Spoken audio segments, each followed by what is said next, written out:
Under the light of a silver moon, in a small fishing village by the sea, a cry echoed from a humble wooden house. Inside, a woman lay exhausted, her newborn resting in the trembling hands of a midwife. Gasps filled the room as the midwife recoiled, dropping the child onto the bed in shock. The baby was unlike any other. Her upper body was that of a human infant, small, delicate, with soft black curls and piercing blue eyes like the ocean at dawn. But below her waist, the child's form twisted into something unnatural. Shimmering silver-blue scales covered her lower half, ending in a flowing mermaid's tail instead of legs. Her mother, Layla, turned her head, her face pale with exhaustion. When she saw what she had birthed, she let out a sharp, horrified breath. "No! This is a curse!" she whispered. Her husband, Marek, took one look at the child and staggered backward. This is a demon's spawn," he muttered. His hands shook as he stepped away, refusing to touch her. The baby, oblivious to their disgust, wiggled on the bed, her tiny fingers reaching for warmth, for comfort, only to find none. The midwife, a superstitious woman, made the sign of protection across her chest. "She is unnatural, born of the sea," she said in a hushed voice. "No human child should look like this."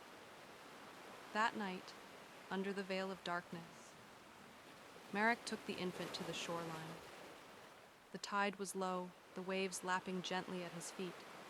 He looked down at the small bundle in his arms, his expression a storm of fear and revulsion. Without a second thought, he cast the baby into the cold water. The child sank beneath the waves. Her tiny body disappeared into the depths, swallowed by the endless blue. But the sea does not abandon its own. As the baby drifted downward, the water embraced her like a mother's arms. The salt did not sting her skin, and the cold did not numb her tiny body. Instead, the ocean hummed around her, the current cradling her gently. Then, out of the darkness, a figure emerged. A woman, her long silver hair flowing like silk, reached out with webbed fingers. Her golden eyes studied the child with a mixture of curiosity and sorrow. She had seen this before, humans rejecting what they did not understand. She pulled the infant close and whispered, "You are not forsaken, little one. You are of the sea, and the sea will never abandon you." The merfolk took the child in, raising her beneath the waves. She grew strong, her tail propelling her through the depths, her mind sharp and curious. Though she longed to understand the world above, she never forgot the night she was cast away. Years later, when she resurfaced for the first time, her blue eyes were no longer filled with innocence but with something else. Determination.